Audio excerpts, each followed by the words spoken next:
Well, guys, I would like to introduce you to Mary, my favorite person. I see her every 3 to 4 weeks, but most of the time 2 to 3 weeks. Yeah. Guess why? She's my hairdresser. She's the one that does my hair, helps me with my hairpiece.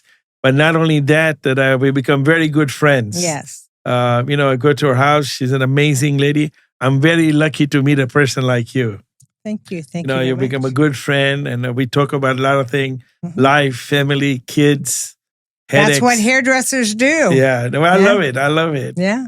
But you're very, hairdressers do socialism, but you're very caring and very loving. And I appreciate all the love and the respect. And I can call you anytime and you make room for me. I really appreciate that. Yeah. So I wanted to introduce you to of course, we have not launched it yet, but I'm going to get my TikTok followers and everybody to watch it. Tell us about yourself. Where did you start? How did you become a hairdresser? Well, what made you become a hairdresser? Okay. Well, I've always been artistic, and I went to cosmetology school right out of high school, but I ended up meeting my husband, my first husband, and liked him better than school and never finished.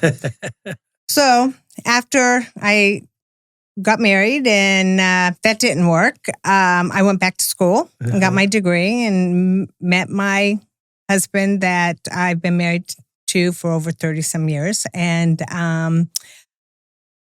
I was working, we were in New Jersey, and I was working for AT&T, Lucent Technologies, a spinoff. And I got laid off after 20 some years. And in their packages, they offer additional schooling. And I went and they paid for my cosmetology school. Oh, nice. And I was already like in my 40s. And so I went to school full time and became a cosmetologist. And then after I got my license,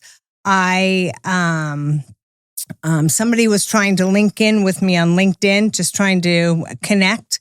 And when I opened it up, it was all my old history. I was in HR.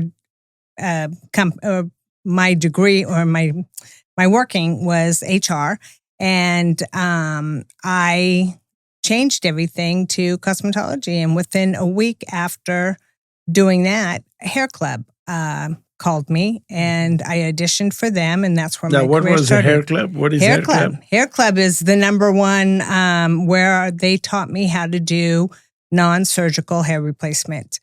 So that's a good description. Yes. Yeah, that's exactly what it is. Yes, you can call it, the old school toupee, but there's so much technology and they're so realistic now that there's skins and laces. And that's where I learned my career of doing this. I love it.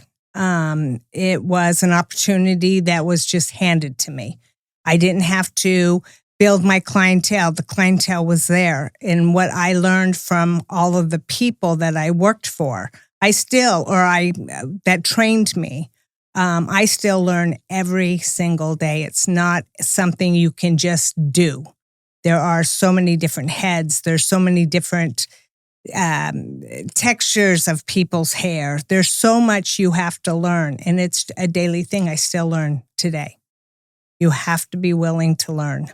Of course, education never stops. No, but this is even just learning as you go. I mean, it's finding different ways to put something on somebody and blend things in, and there's just so much to learn.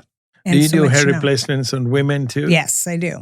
I see. I like men better because men have a pattern baldness and most women don't. They just thin and lose hair or alopecia.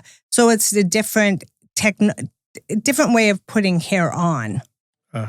That women can be a little bit more difficult than men. Interesting. Well, a lot of people ask me, why do I have my hairpiece and all that? Mm-hmm. Well, to me, it's like a woman having a hair extensions. Absolutely. Or putting your makeup, putting your lipstick, putting your foundation, wearing different glasses, different clothes. I like having hair. Yeah. I don't have no problem growing hair in my beard. Yeah. But in my hair, I do. And I've always used a non-surgical way of hair replacement. People always tell me, why don't you get a hair transplant and not deal with it? Let me have your thoughts about hair transplant. A hair transplant is a rearrangement of the hair that you have. You do not get can new you repeat hair. that? I like that. A hair transplant is a rearrangement of hair that you already have. Yeah. You cannot make a follicle make babies. A group of hair comes out of one follicle. You cannot take that and put it somewhere else and still have hair where you took it from. So it's a rearrangement of hair, not. Interesting. I did not know that. Yes. You can't get more hair, you get less hair. Because you can't have 100% guarantee that when you take a follicle from one area, put it somewhere else, that it'll definitely grow.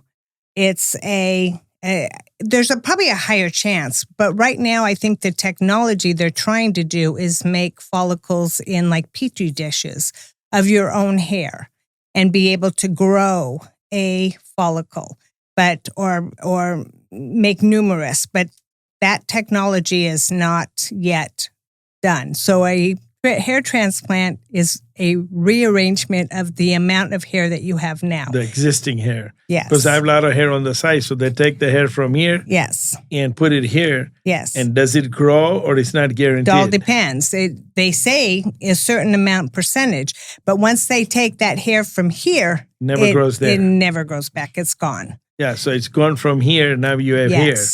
Yes. I got So you. the transplants that I've seen that have been successful, if somebody is just losing hair in their receding little area, or maybe a frontal line that they want to bring, but a very small, I've seen beautiful work. Or I have seen where somebody can make a frontal hairline and it's growing, and then I put my system behind it so it hides that frontal line. I've done work on that, and that can be beautiful. But I haven't seen in 20 years any hair transplant that I don't have to cover.